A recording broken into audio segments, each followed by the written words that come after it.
ഈ വാൽപ്പാറ അപകടത്തിൽ മരിച്ച സാജിദയെ ഓർമ്മയുണ്ടാകും. അവിടുത്തെ ആ സ്കൂളിലെ ആയിരുന്നു. അവരുടെ കുടുംബം ഇന്ന് അനാഥമാണ്. അതാണ് നമ്മളെ ഏറെ സങ്കടപ്പെടുത്തുന്ന ഒരു കാര്യം. സാജിദയുടെ ഭർത്താവ് 5 വർഷം മുൻപ് മരിച്ചതാണ്. മകൻ കോയമ്പത്തൂരിലെ ആശുപത്രിയിൽ ചികിത്സയിൽ തുടരുകയാണ്. വീട്ടിൽ പ്രായമായ ഉമ്മ മാത്രമാണ് ശേഷിക്കുന്നത്. സാജിദയുടെ മകന്റെ വിദ്യാഭ്യാസവും ചികിത്സയും സർക്കാർ ഏറ്റെടുക്കണമെന്നതാണ് ഉറ്റവരുടെ ഒരു ആവശ്യമായി വരുന്നത്. സോണൽ അവിടെ നിന്ന് അവരുമായി സംസാരിച്ച ശേഷം തയ്യാറാക്കിയ റിപ്പോർട്ട്. സാജിദയുടെ വീട്ടിന് മുന്നിലാണ് ഞാനുള്ളത്. തീർത്തും ഒറ്റപ്പെട്ട ഒരു സ്ഥിതിയാണ് നിലവിൽ നമുക്കിവിടെ കാണാൻ കഴിയുന്നത്. കാരണം സാജിദയുടെ മകൻ പരിക്കേറ്റ് കോയമ്പത്തൂർ മെഡിക്കൽ കോളേജ് ആശുപത്രിയിൽ ചികിത്സയിലാണ്. ഷഹദീൻ, ആ കുട്ടിക്ക് 11 വയസ്സാണ് പ്രായം. കുട്ടി അപകടനില തരണം ചെയ്ത് കുട്ടിയെ വാർഡിലേക്ക് മാറ്റിയിരിക്കുകയാണ്. പക്ഷേ ഈ വീട്ടിലാകെ ഉണ്ടായിരുന്നത് ആ 11 വയസ്സുകാരൻ മകനും സാജിദയും സാജിദയുടെ ഉമ്മയും മാത്രമാണ്. ഉമ്മയ്ക്ക് പ്രായമായി.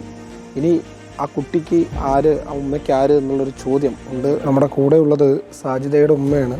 ഉമ്മ, കുട്ടി ഇപ്പോൾ ചികിത്സയിലാണ്, ആരോഗ്യം മെച്ചപ്പെടുന്നുണ്ട് എന്നാണ് പറഞ്ഞിട്ടുള്ളത്. ബുദ്ധിമുട്ടും കാര്യങ്ങളൊക്കെ മൊത്തത്തിലാണ്. ആരോഗ്യം കുറഞ്ഞിപ്പോൾ. എത്ര വയസ്സായി ഉമ്മ? 80 വയസ്സായി. ഉമ്മയായിരുന്നു ആദ്യം സ്കൂളിലെ കുക്ക് അല്ലേ? ആദ്യമായിട്ട് തുടങ്ങിയ ഞാനാണ്. എന്നിട്ട് പിന്നെ മാള് തുടങ്ങി. ഇപ്പം മാളാണ് എടുക്കുന്നത്. ആരോഗ്യപരമായിട്ടുള്ള പ്രശ്നങ്ങളൊക്കെ ഉണ്ട് അല്ലേ? അതാണ് ഉള്ളത്. ഇനിയിപ്പോൾ ഇരിക്കല്ലാതെ അത് ഭാവിലെത്തി ഒരു എന്തെങ്കിലും കുട്ടിയൊക്കെ നെല്ല് നുള്ളി പെറുക്കി കൊടുക്കുക, അല്ലെങ്കിൽ കല്ലെടുത്ത് കൊടുക്കുക. ഇനി ചെറിയ വിദ്യ കണ്ണിന് കാഴ്ചയില്ല. പരിസര പ്രദേശത്തുള്ള ആളുകളും പിന്നെ വാർഡ് മെമ്പർ ഉൾപ്പെടെ നമ്മളോടൊപ്പം ചേരുന്നുണ്ട്. ഇനി ആ കുട്ടിക്കും കുടുംബത്തിനും ഉൾപ്പെടെ കരുതലാകേണ്ടത് നമ്മളൊക്കെയാണ് എന്നുള്ളത് തന്നെയാണ് അല്ലേ?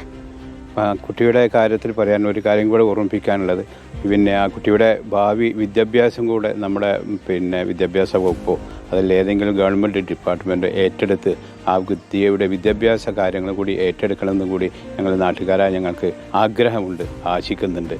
വീഡിയോ ജേർണലിസ്റ്റ് ഉണ്ണുത്തി ഊരിനൊപ്പം വി സോണകൃഷ്ണ, റിപ്പോർട്ടർ, മലപ്പുറം.